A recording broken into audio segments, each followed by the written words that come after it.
అందరికీ నమస్కారం అండి. రేపే వరలక్ష్మి వ్రతం. వరలక్ష్మి వ్రతం రోజు మనం వ్రతం ఆచరించిన తరువాత మనం ముత్తైదులకు తాంబూలం ఇచ్చి వారి ఆశీస్సులు తీసుకుంటూ ఉంటాం. కానీ తాంబూలం ఇచ్చే విషయంలో ఒక రహస్యమైతే దాగి ఉంది. అది ఏంటో ఒకసారి చూద్దాం. మనం మొదటి తాంబూలంలో పార్వతీదేవి ఉంటుంది. అంటే పసుపు కుంకుమలు నిలబెట్టే తల్లి ఆ పార్వతీదేవి.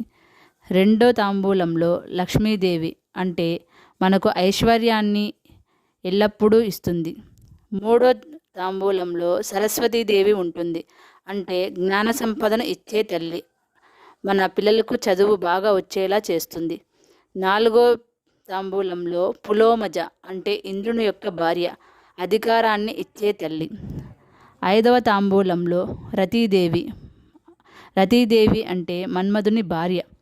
భార్యాభర్తల మధ్య అన్యోన్యత బాగా ఉండడానికి ఈమె ఆశీస్సులు మనకు ఉండాలి.